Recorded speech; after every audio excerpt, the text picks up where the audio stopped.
Hi, everybody. This is Dr. Serge. Tonight, let's talk about a very, very important topic, which is about our kids. One article lately really caught up my attention. It was about uh, nutrition in children. And that was the title: Eating Fat-Rich Foods as a Child Causes Long-Lasting Changes in the Gut Microbiome. So that was a new study that came up a few days ago. So I was curious about it. I wanted to look into that.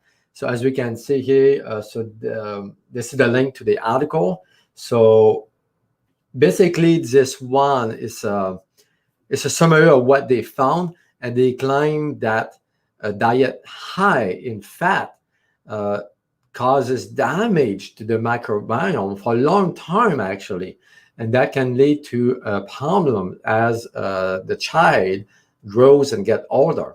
I was really curious about it, so I started to dig into it and look at the study, and this is the study actually.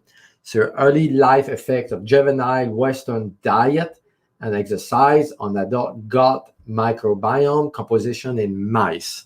So right there, the title to me was a red flag. 99.999% of the time when they make a study in mice, you cannot replicate it in human. So mice are totally different than humans. We have different microbiome, we have different digestion tract, we have different hormonal, different diet. So we just cannot compare apples to oranges. Right there, to me, it didn't make sense to write an article claiming that our kids, when they eat fat, they have problems in the gut based on studies done in mice.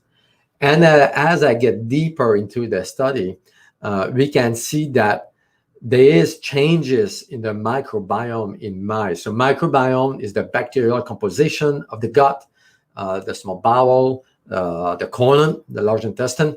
So when I started to look deeper into this, actually the diet that was fed to the mice was fat and sugar. I don't know why the article we just talked about left out sugar. They claimed that fat was the enemy. But when you look deeper into this and the results, the mice who had negative effect from the diet was the mice fed with fat and sugar. So I don't know why they excluded that sugar. It doesn't make sense to me. They just decided to claim that fat was the enemy. So these researchers are still in this old mentality that fat is bad for you. And I have debunked that many, many times in the past. Fat is not the problem. Sugar is the problem. And this study actually shows that sugar is the issue. So the article we just read about here should have said that eating sugar-rich food as child causes long-lasting changes in the gut microbiome, not fat. And we know that. We've known that sugar is bad for you. So this study actually supports that when you eat sugar, it leads to another growth of bad bacteria in the gut of the animals. Again, we cannot compare apples to oranges, but we suspect that this is similar to what we see in humans. Actually, this is what I see clinically with patients is as they eat sugar, anyone actually, kids, babies, toddlers, adults, do see a changes in the microbiome. There is a proliferation of a growth of bad bacteria, and the good bacteria population goes down. And then more than that, you have another growth of candida, another growth of yeast. They don't really talk about that in the study, but this is what we see clinically. And you may see actually another growth of parasites. I mean, when you eat sugar, it leads to an imbalances in the gut flora. We've known that. There's many studies that are showing that. But this is so misleading when you look at this article and they claim that fat is bad. That was my point tonight is fat is not the cause of this problem. It's sugar, okay?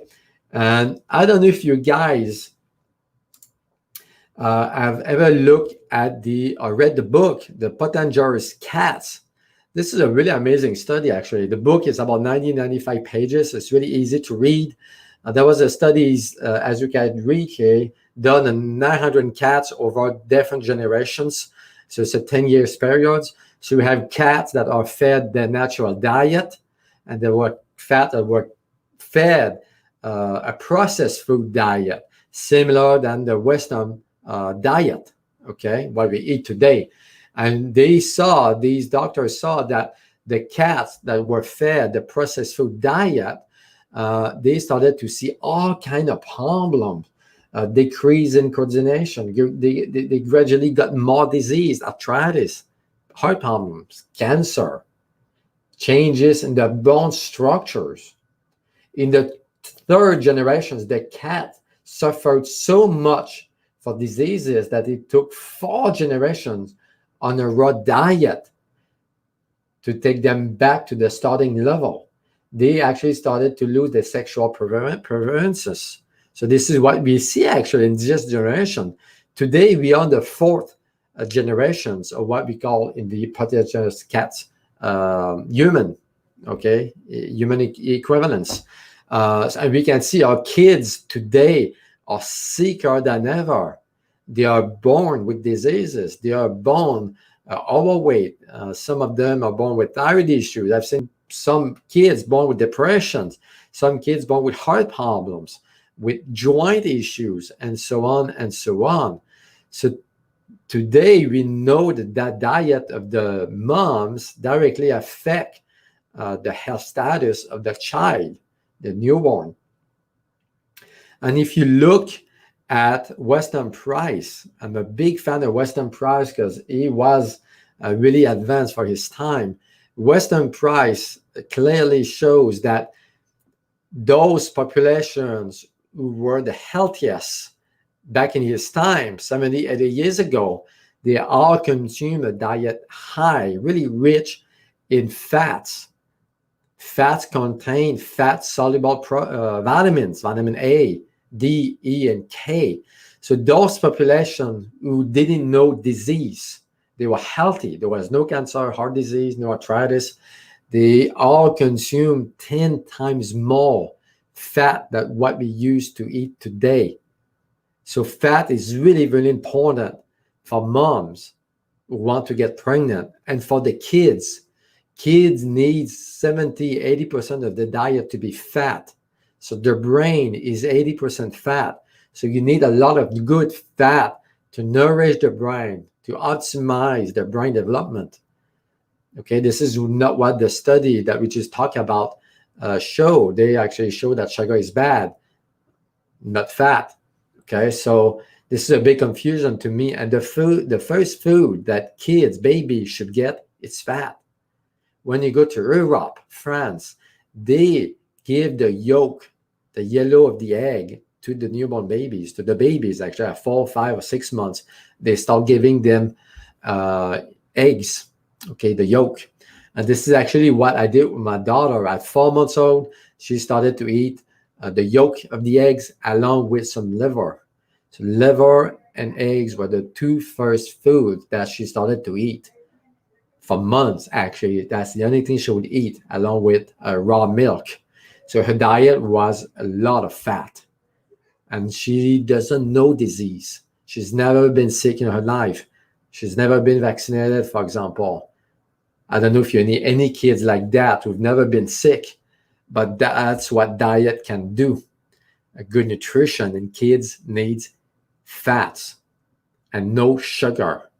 She doesn't know what sugar is. She doesn't eat sugar. She eats fat, protein. That's it. Even today, she's 12 years old. That's her diet. She's never been sick. Okay. So I hope this makes sense. So diet for our kids should be fat-based and as low as possible when it comes to carbs and sugar. Okay. Thank you for watching tonight. So if you have any questions, you can write a comment below. On this note, God bless you all.